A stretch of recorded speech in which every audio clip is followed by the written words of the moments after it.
Hello student, welcome है आप सभी का आपकी अपनी अकाउंटिंग की क्लास में।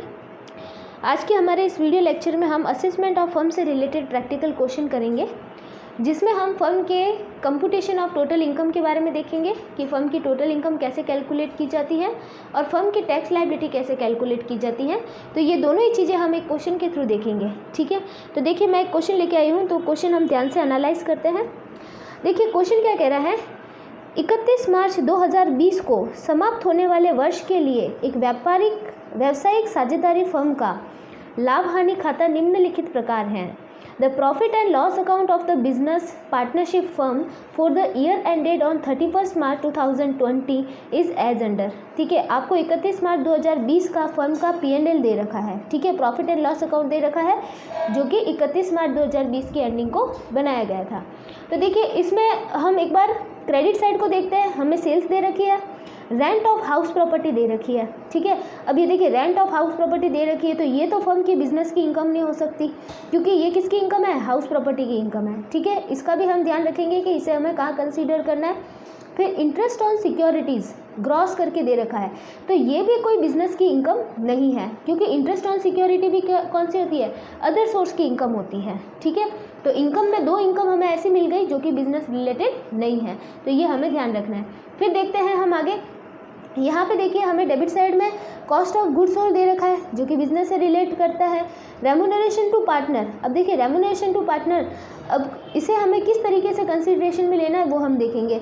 इंटरेस्ट टू पार्टनर, पार्टनर को इंटरेस्ट दे रखा है 20% की रेट से, जबकि मैंने आपको प्रीवियस लेक्चर में बताया था कि पार्टनर को अंडर सेक्शन 40B के अकॉर्डिंग सिर्फ कितना दिया जा सकता है, 12% इंटरेस्ट दिया जा सकता है कैपिटल पर। म्यूनिसिपल टैक्सेस ऑफ हाउस के म्यूनिसिपल टैक्सेस पेड किए हैं, और वो भी किस में डाल दिए, बिजनेस के अंदर डाल दिए, तो ये भी एक तरीके से डिसअलाउड एक्सपेंसेस है बिजनेस के लिए, ठीक है। अदर एक्सपेंसेस दे रखे हैं। फिर दे रखा है नेट प्रॉफिट। अदर इंफॉर्मेशन में देखिए आपको क्या दे रखा है, अन्य सूचनाएं निम्नलिखित प्रकार से हैं। पॉइंट नंबर फर्स्ट बोल रहा है, पारिश्रमिक में 40,000 रुपये वेतन के हैं और शेष कमीशन के हैं, ठीक है। ये जो रेम्यूनरेशन दे रखा है ना, इस रेम्यूनरेशन में कुछ तो क्या है, सैलरी के हैं और कुछ कमीशन के हैं। वेतन और कमीशन केवल सक्रिय साझेदारों को दिया गया है, और ये जो वेतन और कमीशन है वो किसको दिया गया है, सिर्फ एक्टिव पार्टनर्स को दिया गया है। अन्य व्ययों के संबंध में 24,000 रुपये की कटौती अधिनियम की धारा 40A के अंतर्गत अस्वीकार्य है। और जो ये अदर एक्सपेंसेस है ना, इसमें 24,000 रुपये की एक ऐसी डिडक्शन इंक्लूड की हुई है जो कि इनकम टैक्स के 40A के अकॉर्डिंग क्या है, डिसअलाउड है, ठीक है। फिर बात करते हैं, अन्य व्ययों में 4,000 रुपये किराए पर दिए गए मकान की मरम्मत के संबंध में सम्मिलित है, और ये जो वापस अदर एक्सपेंसेस है ना, इसी में ही 4,000 रुपये ये जो मकान था, हाउस प्रॉपर्टी जिसको रेंट पे दिया हुआ है, उसके लिए कोई रिपेयरिंग किया गया तो उसके एक्सपेंसेस भी इन्होंने अदर एक्सपेंसेस में डाल दिए। नगर परिषद के कर गत वर्ष में चुका दिए गए हैं, और ये जो म्यूनिसिपल टैक्सेस है ना, वो प्रीवियस ईयर में पेड किए गए हैं, ठीक है। ये आपको दे रखा है। आगे देखते हैं कौन कौन सी इंफॉर्मेशन है। आगे देखिए, पॉइंट नंबर 5 में हमें बोल रहा है कि वर्ष 2017-18 में फर्म को 12,380 रुपये की कर जमा प्राप्त हुई थी। तो असेसमेंट ईयर 17-18 में फर्म को क्या मिला था, टैक्स क्रेडिट मिला था 12,380। देखिए, टैक्स क्रेडिट कब मिलता है, जब फर्म के ऊपर क्या होता है, मिनिमम अल्टरनेट टैक्सेशन होता है, ठीक है। तो उस समय उनको 12,380 की मिली थी। कर निर्धारण वर्ष 2021 के लिए फर्म की कुल आय और देय कर ज्ञात कीजिए। तो आपको क्या करना है कि असेसमेंट ईयर 2020-21 के लिए फर्म की क्या निकालनी है, टोटल इनकम निकालनी है और टैक्स पेबल निकालना है, ठीक है। तो ये अभी हम देखते हैं कैसे निकालना है। तो देखिए, इसके लिए हमें बनाना पड़ेगा एक ऐसा statement, computation of total income of firm for the assessment year 2020-21। इसको मैंने डबल कॉलम में बनाया है, क्योंकि देखिए इसमें क्या करना होगा कि हमें 2-3 हेड की इनकम कैलकुलेट करनी है, देन हमें फाइनल इनकम को बाहर लेके आना है, इसलिए मैंने इसको डबल कॉलम में बनाया है, ठीक है। तो अब देखिए, हमने जब P&L का एनालिसिस किया ना, तो हमें उसमें दिखा था rental income of house property.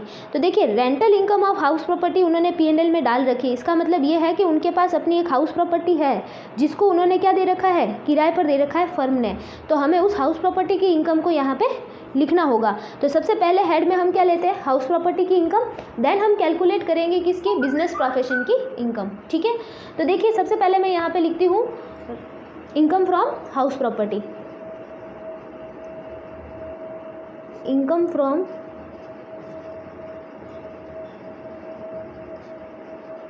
House property. ठीक है, अब देखिए आपको जो इनकम निकालनी है इसकी वो कैलकुलेट करनी पड़ेगी, क्योंकि आपको क्वेश्चन में तो क्या दे रखा था आपको रेंट ऑफ हाउस प्रॉपर्टी। ठीक है, सिर्फ आपको हाउस प्रॉपर्टी की रेंट दे रखी थी, तो हम क्या लेते हैं, इसकी रेंटल वैल्यू ले लेते हैं। ठीक है, एक्चुअल रेंट भी कह सकते हैं हम उसको, या रेंट रिसीव भी कह सकते हैं। तो मैं यहाँ पे रेंट रिसीव लिख रही हूँ, रेंट रिसीव्ड, और वो हमें कितना दे रखा है क्वेश्चन में, 25,000। तो मैंने यहाँ पे लिख दिया 25,000, ये हमें रेंट रिसीव हुई है। इसके बाद में हमें ये रेंट रिसीव के बाद में हमें और डेबिट साइड में ये दे रखा है municipal taxes paid of house. ठीक है, हाउस के म्युनिसिपल टैक्सेस पेड किए गए, तो वो हमें ध्यान में रखना है। अब देखिए ज़्यादा इन्फॉर्मेशन है नहीं तो हाउस प्रॉपर्टी का पूरा निकालने का एक सीक्वेंस होता है, तो इतनी सारी इन्फॉर्मेशन तो हमारे पास नहीं है, तो हम इसको ही क्या मान लेते हैं, GAV, मतलब ग्रॉस एनुअल वैल्यू। ठीक है, इसको हमने ग्रॉस एनुअल वैल्यू माना, तो इसमें से हम माइनस करेंगे क्या, इसमें से हम माइनस करेंगे म्युनिसिपल टैक्सेस पेड। तो देखिए म्युनिसिपल टैक्सेस हम यहाँ पे लिख देते हैं, म्युनिसिपल टैक्सेस, और वो कितने पेड किए हैं, ये हमें डेबिट साइड में दे रखा है 2500 रुपये के, तो यहाँ पे मैंने लिखे 2500। अब देखिए इसके बाद मैं जब इसको माइनस करूँगी तो मेरी क्या आएगी, नेट एनुअल वैल्यू। ठीक है, नेट एनुअल वैल्यू हमारे पास आएगी। देखिए नेट एनुअल वैल्यू आ जाएगी 22,500। फिर हम क्या करेंगे, इसमें से और लेस करेंगे डिडक्शन अंडर सेक्शन 24A। ठीक है, जिसको हम क्या कह सकते हैं, स्टैंडर्ड डिडक्शन भी कह सकते हैं। तो यहाँ पे मैं लिखती हूँ standard deduction at the rate of 30% of NAV, मतलब नेट एनुअल वैल्यू का 30%, और ये कैसे किस में मिलती है, अंडर सेक्शन 24A। ठीक है, इनकम टैक्स का अंडर सेक्शन 24A के अंदर ये डिडक्शन मिलती है। तो हम 22,500 का क्या करेंगे, 30% करेंगे, तो कितना आएगा, 6,750। तो 6,750 हम यहाँ पे लिखेंगे, तो हमारी इनकम फ्रॉम हाउस प्रॉपर्टी आ जाएगी। तो हाउस प्रॉपर्टी से जो इनकम आएगी उसे हम यहाँ पे लिखेंगे। ठीक है, वैसे तो देखिए ये कैलकुलेशन यहाँ पे भी कर सकती थी मैं, लेकिन मैंने यहाँ पे कर दी, चलो कोई बात नहीं, हम यहाँ पे लिख देते हैं इसको लिखना है 15,750 आएगी हमारी, तो 15,750, जिसे हम यहाँ पे बाहर और लिख देते हैं 15,750। देखो ये मिस्टेक हो गई है, ये यहाँ पे लिखना था, मैंने अंदर लिख दिया, कोई बात नहीं। चलो अब करते हैं आगे। नेक्स्ट हम लेंगे income from business and profession. ठीक है, income from business and profession, ये मेन हेड होता है फर्म के लिए इनकम का। ठीक है, अब इससे निकालते हैं हम इनकम। तो देखिए income from business and profession में सबसे पहले हमें जो नेट प्रॉफिट दे रखा है P&L में, उसके बेस पर हम कैलकुलेशन करेंगे। तो मैं यहाँ पे लिखती हूँ net profit as per P&L है। ठीक है, नेट प्रॉफिट ले लिया एज पर P&L, तो ये दे रखा है हमें 53,000, तो मैंने यहाँ पे लिख दिया है 53,000। ठीक है, यहाँ पे देखो मैं यहाँ पे लिख देती हूँ एज पर P&L अकाउंट। ठीक है, अब बात करते हैं कि इसमें देखिए ये जो नेट प्रॉफिट है ना, इसके ऊपर हम टैक्स नहीं लगा सकते, क्योंकि ये नेट प्रॉफिट सही तरीके से कैलकुलेट है ही नहीं। इसमें कुछ एक्सपेंसेस ऐसे हैं जो डिसअलाउड थे और माइनस कर दिए, कुछ इनकम ऐसी थी जो डिसअलाउड थी और ऐड कर दी, तो हमें पहले उसको एडजस्ट करके बिजनेस प्रोफेशन की इनकम निकालनी है। ठीक है, इसका प्रोसीजर मैंने आपको समझाया था नोट्स में, तो ये बिल्कुल वैसे ही करना है। देखिए अब हम इसमें ऐड करते हैं, ऐड करेंगे डिसअलाउड एक्सपेंसेस। अब देखिए डिसअलाउड एक्सपेंसेस जो भी होंगे इसमें, अब देखो सबसे पहले ही जो डिसअलाउड एक्सपेंसेस है वो है रेम्यूनरेशन टू पार्टनर। देखिए रेम्यूनरेशन जो पार्टनर है उसमें हमें ये ध्यान रखना है, क्योंकि रेम्यूनरेशन टू पार्टनर हमें डिसअलाउड करके पहले ऐड करना है। ठीक है, क्योंकि बुक प्रॉफिट में रेम्यूनरेशन टू पार्टनर नहीं होना चाहिए, तो हम इसको ऐड कर देते पहले। मैंने इसका पूरा प्रोसीजर आपको प्रीवियस वीडियो लेक्चर में समझाया है, अगर आपने वो वीडियो नहीं देखा है तो एक बार जाकर के आप प्रीवियस वीडियो देख लें। ठीक है, तो देखिए सबसे पहले हम ऐड करते हैं रेम्यूनरेशन टू पार्टनर। अब ये पार्टनर को जितना रेम्यूनरेशन मिला है, जिसको भी मिला है, सारा कुछ एक साथ में हमें दे रखा है 52,500, तो हम पूरा का पूरा 52,500 ऐड कर देंगे। ठीक है, इसको मैं एक बार अंदर ही लिख रही हूँ 52,500। ठीक है, फिर बात करते हैं हम सेकेंड चीज़ की। सेकेंड चीज़ हमें दे रखी है पेंडल में इंटरेस्ट टू पार्टनर। अब देखिए ये इंटरेस्ट टू पार्टनर, ये भी बहुत ध्यान से आपको लिखना है, इंटरेस्ट टू पार्टनर। अब देखिए इनकम टैक्स की जो अंडर सेक्शन 40B है, उसमें पार्टनर को जो इंटरेस्ट अलाउ है वो कितना है 12%, जबकि इन्होंने कितना दे दिया है 20%। तो मतलब कितना ज़्यादा दे दिया 8%। तो जितना ज़्यादा दिया है, एक्सेस जो दिया है, ठीक है, एक्सेस हमें लेना है। क्या लेना है? एक्सेस लेना है। एक्सेस लेना है, किससे एक्सेस लेना है? 12% से ज़्यादा एक्सेस लेना है। ठीक है, तो अब देखिए हमें जो क्वेश्चन में दे रखा है वो 20% से दे रखा है 30,000। तो 30,000 जो अमाउंट दे रखी है वो बराबर है किसके? 20% के। और हमें एक्सेस निकालना है। एक्सेस कितना दिया? 8%। तो 8 कर दो, तो यहाँ आ जाएगा आपके एक्सेस वाला इंटरेस्ट। तो एक्सेस वाला इंटरेस्ट देखो कितना आ जाएगा 12,000। ठीक है, ये एक्सेस है और डिसअलाउड है। फिर बात करते हैं पॉइंट नंबर 3, और क्या डिसअलाउड है। तो और देखिए म्युनिसिपल टैक्सेस। म्युनिसिपल टैक्सेस जो हैं वो हाउस प्रॉपर्टी के है, बिजनेस के तो है नहीं। ठीक है, तो वो हमें लेने हैं म्युनिसिपल टैक्सेस। तो ये थे 2500 रुपये के म्युनिसिपल टैक्सेस, जो कि बिजनेस का खर्चा नहीं है। फिर बात करते हैं अदर एक्सपेंसेस। तो अदर एक्सपेंसेस में एक डिसअलाउड है अंडर सेक्शन 40A। तो 4th नंबर ले लेते हैं हम, डिसअलाउड अदर एक्सपेंसेस। और वो 40A के अंदर कितने डिसअलाउड बता रहे हैं? ये 24,000 के 24,000 की डिसअलाउड है, तो उसे हमें ऐड करना है। ठीक है, फिर हम बात करते हैं नेक्स्ट पॉइंट नंबर 5 की। पॉइंट नंबर 5 में ये जो हाउस प्रॉपर्टी के रिपेयरिंग से रिलेटेड है, रिपेयर एक्सपेंसेस, वो ले लेते हैं। Repair expenses of house property. तो हाउस प्रॉपर्टी के जो रिपेयर एक्सपेंसेस हैं वो कितने हैं? 4,000 हैं। तो वो भी डिसअलाउड है, वो अदर में डाल दिए गए हैं। ठीक है, तो वो हमने यहाँ पे ले लिए। ये सारे एक्सपेंसेस जितने भी थे सारे हमने देख लिए। ठीक है, ये सारे डिसअलाउड है। अब इसकी टोटल देखते हैं हम, इसकी टोटल कितनी आ जाएगी। देखिए इसकी टोटल आएगी इसकी 95,000। तो हम लिख देते हैं यहाँ पे 95,000।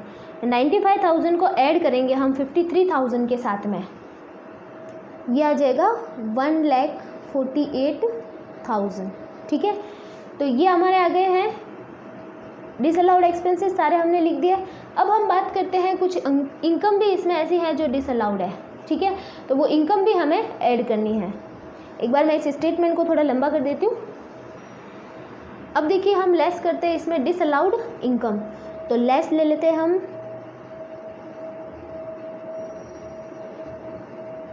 Disallowed income. अब देखिए कईयों को ये लगता है कि हमें क्या पता कौन से डिसअलाउड है और कौन से अलाउड है।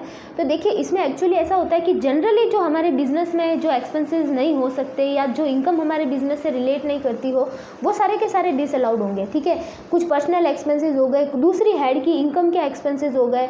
ठीक है, दूसरे हेड की कोई इनकम है उससे रिलेटेड एक्सपेंसेस, दूसरे हेड की इनकम को ही आपने P&L के अंदर डाल दिया, तो ये सारी चीज़ें तो बिजनेस के लिए डिसअलाउड ही है। ठीक है, जनरली नॉर्मली बिजनेस में जो एक्सपेंसेस होते हैं या जो इनकम होती है वो ही इनकम हमें लेनी है। ठीक है, दूसरे हेड की इनकम या दूसरे हेड के एक्सपेंसेस, दूसरे हेड की इनकम के एक्सपेंसेस, वो सारी चीज़ें हमें नहीं लेनी है। तो देखिए अब डिसअलाउड इनकम में कौन सी आ जाएगी? एक तो आ जाएगी अपने वो हाउस प्रॉपर्टी वाली जो है इनकम।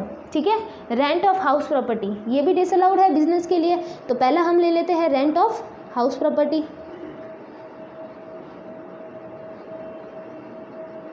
तो देखिए रेंट ऑफ हाउस प्रॉपर्टी आपको दे रखा है इसके अंदर 25,000। तो ये 25,000 की इनकम डिसअलाउड। फिर एक हमें और दे रखा है इंटरेस्ट ऑन सिक्योरिटीज़। ठीक है, इंटरेस्ट ऑन सिक्योरिटीज़ भी हमारे बिजनेस हेड की इनकम नहीं है, ये भी अदर सोर्स की इनकम है। ठीक है, और ये ग्रॉसअप करके ही दे रखा आपको, ये हमें बाद में अदर सोर्स के लिए लेनी है। ठीक है, इंटरेस्ट ऑन सिक्योरिटीज़। तो इंटरेस्ट ऑन सिक्योरिटीज़ आपको दे रखा है अमाउंट 30,000। अब देखिए इन दोनों की जो टोटल आएगी 55,000, वो हमें ऊपर वाले में से माइनस करनी है, इस टोटल में से माइनस करनी है। देन हमारे पास हमारा क्या आ जाएगा? Book profit. ठीक है, फिर हमारे पास आ जाएगा बुक प्रॉफिट। तो अभी इसमें से हम 55,000 जब माइनस करेंगे माइनस करेंगे तो हमारे पास आ जाएगा कितना 93,000, और 93,000 ही हमारा क्या है, बुक प्रॉफिट है। ठीक है, यहाँ तक हमने सब कर लिया। अब देखिए हमें मेन काम करना है। मेन काम ये करना है कि हम इसमें से income from business and profession तभी निकाल पाएंगे जब हम इसमें से पार्टनर का रेम्यूनरेशन माइनस करेंगे। ठीक है, तो लेस करेंगे हम इसमें partners remuneration, partners remuneration under section 40B of income tax. ठीक है, अंडर सेक्शन 40B में क्या कहा गया है कि जो रेम्यूनरेशन है पार्टनर को वो किसमें, कौन से पार्टनर को मिलना चाहिए, एक्टिव पार्टनर को मिलना चाहिए, और तभी मिलना चाहिए जब इसका प्रोविज़न किस में हो, पार्टनरशिप डीड के अंदर हो। और इसकी लिमिटेशन भी बताई गई है कि इसकी मैक्सिमम लिमिटेशन कितनी हो सकती है। तो लॉस की कंडीशन में 1,50,000, और अगर प्रॉफिट की कंडीशन है तो प्रॉफिट के फर्स्ट 3 लाख तक 90% ऑफ प्रॉफिट और 1,50,000, और प्रॉफिट का जो 3 लाख से ऊपर वाला प्रॉफिट है उसके ऊपर 60% ऑफ प्रॉफिट। ठीक है, ये लिमिटेशन मैंने आपको लिखवाई है नोट्स के अंदर, प्रीवियस वीडियो लेक्चर में आपसे डिस्कस भी किया है इस बारे में, तो आप उसको जा करके देख सकते हैं। ठीक है, अब देखिए हम रेम्यूनरेशन दे रहे हैं पार्टनर को, तो इसके लिए एक थोड़ा सा वो चलता है, सर्कमटेंस चलता है। देखिए क्या चलता है इसके अंदर, इसमें लिखना होता है हमें सबसे पहले विच एवर इज लेस। ठीक है, विच एवर इज लेस, जो भी लेस रहेगा ए और बी पॉइंट में से। ठीक है, ए पॉइंट क्या रहता है, ए पॉइंट रहता है हमारा एक्चुअल रेम्यूनरेशन जो अभी हमने दिया है पार्टनर्स को। ठीक है, एक्चुअल रेम्यूनरेशन एक्टिव पार्टनर्स का। ठीक है, हमने कितना दिया, जैसे हमें क्वेश्चन में दे रखा है कि हमने रेम्यूनरेशन दिया है 52,500 का, तो ये 52,500। ठीक है, ये तो हो गया। अब देखिए point number B, point number B क्या कहता है, अंडर सेक्शन 40B जो मिलना चाहिए। अंडर सेक्शन 40B में क्या मिलेगा, देखो अंडर सेक्शन 40B मिलेगा which ever is more. Under section 40B कैसे मिलेगा, विच एवर इज मोर। क्या क्या मोर, देखिए पॉइंट नंबर फर्स्ट में क्या बोलता है कि आपको अगर प्रॉफिट हो रहा है, तो हमें तो प्रॉफिट ही हो रहा है 93,000 का, तो प्रॉफिट हो रहा है तो मतलब 90% ऑफ बुक प्रॉफिट। ठीक है, बुक प्रॉफिट का कितना 90%, तो अगर हम 93,000 का 90% करते हैं तो हमारे पास देखिए कितना आता है अमाउंट, हमारे पास ये अमाउंट आ जाएगा 83,700। तो ये देखिए 83,700। ठीक है, और पॉइंट नंबर सेकेंड क्या कहता है, 1,50,000 रुपीज़। तो इन दोनों में से ज़्यादा कौन सा है, 1,50,000 रुपीज़, तो यहाँ पे हम ले लेते हैं 1,50,000 रुपीज़। अब इन दोनों में से कम कौन सा है, क्योंकि देखिए ऊपर क्या लिखा हुआ है, विच एवर इज लेस, ए और बी में से जो कम होगा, तो ए और बी में से कम कौन सा है, 52,200। ठीक है, और जबकि पॉइंट नंबर बी में क्या बोल रहा था, under section 40B which ever is more, 90% of book profit और 1,50,000, दोनों में से जो ज़्यादा होगा। तो देखिए इसमें से तो ज़्यादा 1,50,000 था, तो हमने यहाँ पे 1,50,000 लिख दिया। अब यहाँ पे क्या बोल रहा है, विच एवर इज लेस, तो विच एवर इज लेस 52,500 हमारा लेस है, तो हमें इसको बाहर लेके जाना है 52,500 के रेम्यूनरेशन को। ठीक है, और जब हम इसे 93,000 में से माइनस करेंगे तब हमारे पास क्या आ जाएगी, income from business and profession. ठीक है, तो अभी देखते हैं हम आगे इसको। तो देखिए 93,000 में से हम 52,500 रेम्यूनरेशन माइनस करेंगे तो हमारे पास आ जाएगी क्या, income from business and profession, और वो कितनी आ जाएगी आपके पास, वो आ जाएगी आपके पास 40,500। ठीक है, तो हम यहाँ पे 40,500 लिखेंगे और इसको ही हम बाहर लेके चले जाएंगे 40,500। ठीक है, क्योंकि ये आगे दूसरी इनकम के साथ में ऐड होगी इस वाले कॉलम में। तो ये तो हो गया क्लियर। इसके अलावा हमारे पास तीसरा हेड और है, और तीसरा हेड क्या है, इनकम फ्रॉम अदर सोर्सेज। ठीक है, इनकम फ्रॉम अदर सोर्सेज। तो इनकम फ्रॉम अदर सोर्सेज में हमारे पास सिर्फ एक इनकम है, और वो कौन सी है, इंटरेस्ट ऑन सिक्योरिटीज़। ठीक है, इंटरेस्ट ऑन सिक्योरिटीज़ आपको दे रखा है क्वेश्चन में, कितना है 30,000। तो ये 30,000 ही हमारे इस हेड की इनकम हो जाएगी। ठीक है, तो ये है हमारे अदर सोर्स की इनकम। अब जब हम इन्हें सबको ऐड करेंगे, ठीक है, सबको ऐड करेंगे तो हमारे पास क्या आ जाएगी, gross total income. Gross total income आ जाएगी फर्म की। ठीक है, ग्रॉस टोटल इनकम हमारे पास कितनी आएगी, 86,250। जब तीनों की टोटल करेंगे 86,250, तीनों की किसकी, हाउस प्रॉपर्टी की, बिजनेस प्रोफेशन की और अदर सोर्स की इनकम की टोटल करेंगे तो, ठीक है। इसमें से हमें प्रोवाइड करवानी होती है लेस डिडक्शंस, ठीक है। डिडक्शंस जो मिलती है under section 80 of income tax act. तो अंडर सेक्शन 80 यहाँ पे कोई भी डिडक्शन फर्म को नहीं मिल रही है, तो हम नील लिख देंगे। और यही हमारी क्या आ जाएगी, टोटल टैक्सेबल इनकम, ठीक है। यही हमारी टोटल टैक्सेबल इनकम होगी 86,250। क्लियर हो गया मैटर। तो ये हमारे कंप्यूटेशन ऑफ टोटल इनकम वाला स्टेटमेंट कंप्लीट है। अब हमें निकालनी है फर्म की टैक्स लायबिलिटी। तो हम एक टैक्स लायबिलिटी वाला स्टेटमेंट बनाएंगे। अब देखिए, हमें फर्म की टोटल टैक्सेबल इनकम पर टैक्स लगाना है। तो सबसे पहले हम ये पता करेंगे कि क्या फर्म के पास कोई स्पेशल रेटेड इनकम है क्या। स्पेशल रेटेड इनकम का मतलब है कि जिसके ऊपर स्पेशल रेट से टैक्स लगता हो। जैसे for example LTCG, long term capital gain, short term capital gain, dividend की इनकम, रॉयल्टी ऑफ पेटेंट, ठीक है। और भी दूसरी सारी जो इनकम मैंने आपको बताई है, तो वो सारी कुछ इनकम अगर है तो हमें क्या लगाना पड़ेगा, पहले उसके ऊपर स्पेशल रेट से टैक्स लगाना पड़ेगा। लेकिन हमारे इस फर्म के पास, इस क्वेश्चन में जो फर्म है उसके पास कोई भी स्पेशल रेटेड इनकम नहीं है। तो जो 86,250 की इनकम है उस पर नॉर्मल रेट, तो फर्म के लिए जो नॉर्मल रेट है टैक्स की वो कितनी है, 30% है, ठीक है। फर्म के लिए जो टैक्स की रेट चल रही है अभी वो कितनी है, 30%। तो हमें 86,250 की इनकम पर 30% की रेट से टैक्स लगाना है। तो हम यहाँ पे लिखेंगे टैक्स ऑन टोटल इनकम, ठीक है। और टैक्स ऑन टोटल इनकम 86,000 पर 86,250 एट द रेट ऑफ 30%, ठीक है। इसके ऊपर 30% हम लगाएंगे तो हमारा जो टैक्स आएगा वो कितना आएगा, 25,875, 25,875, ठीक है। तो ये हमारी टैक्स आ गया। अब देखिए, इसके बाद यहाँ पे कोई सरचार्ज वगैरह नहीं है क्योंकि फर्म की इनकम क्या है, बहुत कम है, तो सरचार्ज का कोई मैटर नहीं है। तो डायरेक्ट सारे स्किप हो जाएंगे जो बीच में स्टेप थे, सरचार्ज, मार्जिनल रिलीफ वगैरह, डायरेक्ट अब कौन सा आ जाएगा, लास्ट वाला जो स्टेप रहता है टैक्स का,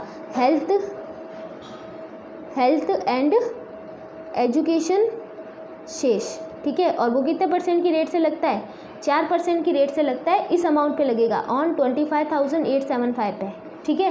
तो इस पे हम कैलकुलेट करेंगे तो कितना आएगा, 1035 आएगा अप्रोक्सीमेटली, ठीक है, 1035। इसको हम ऐड कर देंगे।